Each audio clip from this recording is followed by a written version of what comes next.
5 नवंबर को विश्व सुनामी जागरूकता दिवस मनाया जाता है 2016 से ही, अर्थात पहली बार ये 5 नवंबर 2016 को मनाया गया था। संयुक्त राष्ट्र महासभा यूनाइटेड नेशन जनरल असेंबली ने 2015 में घोषणा की थी कि 5 नवंबर को प्रतिवर्ष विश्व सुनामी जागरूकता दिवस के रूप में मनाया जाएगा। 7 नवंबर को राष्ट्रीय कैंसर जागरूकता दिवस के रूप में मनाया जाता है। 2014 से इसकी शुरुआत हुई थी। उस समय कैबिनेट मंत्री तथा स्वास्थ्य मंत्री भारत में हर्षवर्धन थे। उन्होंने इसकी शुरुआत की थी। इसको नोबेल विजेता मैडम क्यूरी के जन्मदिवस के अवसर पर 7 नवंबर को जो कि होता है मनाया जाता है।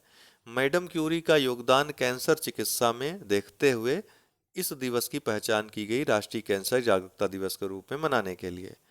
चेन्नई यूनेस्को के द्वारा पर्यावरण मंत्रालय और राष्ट्रीय सतत तटीय प्रबंधन केंद्र के साथ 10वीं दक्षिण एशियाई बायोस्फीयर रिजर्व नेटवर्क बैठक का आयोजन तमिलनाडु की राजधानी चेन्नई में किया गया।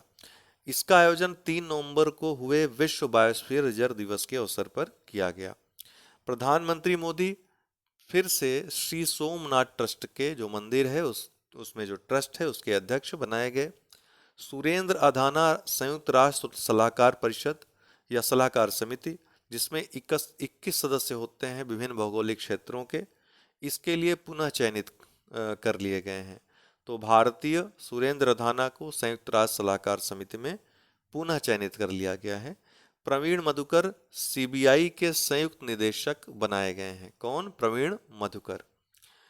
प्रोजेक्ट कुशा क्या है? तो डीआरडीओ रक्षा अनुसंधान व विकास संगठन के द्वारा वायु रक्षा क्षमताओं में क्रांति लाने के लिए कौन सा प्रोजेक्ट चलाया गया है? प्रोजेक्ट कुशा। मुंबई में रेगाटा 2023 का आयोजन हो रहा है। रेगाटा 2023, जिसको कि भारतीय नौसेना की सबसे बड़ी नौकायन रेगाटा भी कहते हैं, इसका आयोजन मुंबई में हो रहा है। हाल ही में किस देश में भूकंप से तबाही आ गई जिसके कारण भारत में भूकंप के झटके महसूस किए गए? तो नेपाल में। नई दिल्ली में कला प्रदर्शनी जिसका नाम मूक वार्तालाप हाशिए से केंद्र तक का उद्घाटन राष्ट्रपति के द्वारा किया गया। आपको बता दें कि ये कला प्रदर्शनी NTCA national tiger conservation authority के द्वारा प्रोजेक्ट टाइगर के 50 वर्ष पूर्ण होने के अवसर पर आयोजित की गई।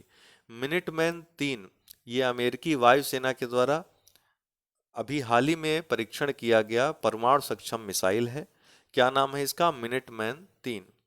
Dubai vibrant Gujarat international road show आयोजित हुआ कहां पर? दुबई यूएई में। परमाणु परीक्षण प्रतिबंध संधि जिसका नाम comprehensive nuclear test ban treaty है, सीटीबीटी है, इससे हाल ही में किस देश ने अनुसमर्थन रद्द कर दिया? तो रूस ने ये साथ में कहा कि हम ये जो परीक्षा अनुसमर्थन रद्द कर रहे हैं इससे हमारी परमाणु नीति में कोई प्रभाव नहीं पड़ेगा, बल्कि हमने यह करके अमेरिका की जो स्थिति है इस टीटी के संबंध में, आपको बता दें कि अमेरिका ने इसका अनुसमर्थन नहीं किया है।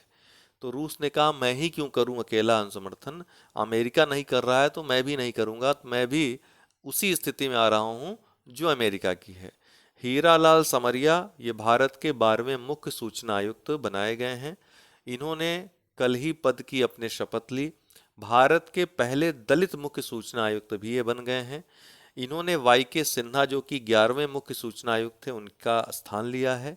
पहले मुख्य सूचना आयुक्त भारत के वजाहत हबीबुल्लाह थे। आप लोग पूरी लिस्ट याद रख लीजिएगा, पूछता है, क्रम से पूछ लेता है। समिति की बात करें तो प्रधानमंत्री और लोकसभा के विपक्ष के नेता, प्रधानमंत्री के द्वारा नामित कोई कैबिनेट मंत्री, ये 3 लोग रहते हैं एक कमेटी में। इस कमेटी की सिफारिश पे राष्ट्रपति मुख्य सूचना आयुक्त की नियुक्ति करता है। अमृत मिशन जो कि शहरों के कायाकल्प के लिए उसमें परिवर्तन के लिए चलाया गया था, 2015 25 जून 2015 को आरंभ किया गया था। इसके तहत हाल ही में जल Diwali woman for water, water for woman अभियान का शुभारंभ किया गया। आपको बता दें अमृत मिशन का जो क्रियान्वयन जो नोडल मंत्रालय है वो शहरी और आवासन मंत्रालय। हाल ही में शहरी आवासन मंत्रालय के द्वारा दिवाली को अच्छे से मनाने के लिए स्वच्छ दिवाली और शुभ दिवाली अभियान भी शुरू किया गया। एंजेलो मैथ्यूज श्रीलंकाई क्रिकेटर हैं।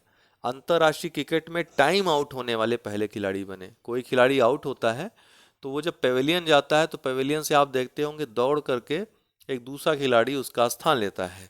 तो इसमें एक निर्धारित समय है, उस निर्धारित समय से अगर लेट कर देगा खिलाड़ी पवेलियन से आने में बल्लेबाजी करने के लिए, तो उसको टाइम आउट दिया जा सकता है। अभी तक हालांकि अंतर्राष्ट्रीय क्रिकेट में ऐसा नहीं हुआ था, लेकिन पहली बार हुआ, वो भी विश्व कप में हुआ।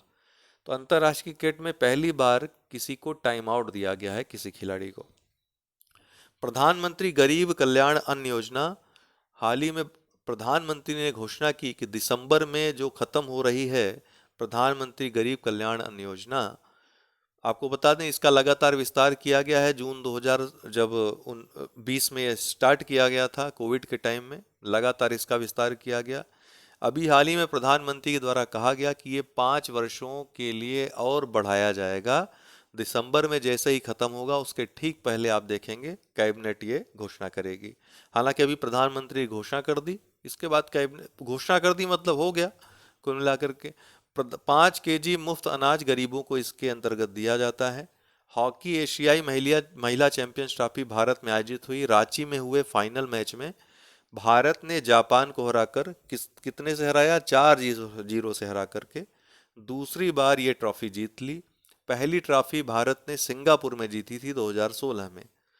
बांग्लादेश 2025 में आयोजित होने वाले 24वें एशियाई तीरंदाजी चैंपियनशिप की मेजबानी करेगा। इसकी मेजबानी बांग्लादेश को प्राप्त हो गई है। मैं भी ये प्रश्न पूछ ले। विराट कोहली वनडे क्रिकेट में सचिन तेंदुलकर के रिकॉर्ड 49 शतकों की इन्होंने बराबरी कर ली। दक्षिण अफ्रीका के खिलाफ विश्व कप के एक मैच के दौरान इन्होंने ये उपलब्धि हासिल की। गंगा उत्सव का 7वां संस्करण कहाँ पे संपन्न हुआ? तो नई दिल्ली में संपन्न हुआ। फिडे ग्रैंड स्विस ओपन शतरंज टूर्नामेंट महिला श्रेणी में आर वैशाली ने और पुरुष श्रेणी में विदित गुजराती ने जीत ली। आज के लिए इतना ही दोस्तों, बहुत बहुत धन्यवाद।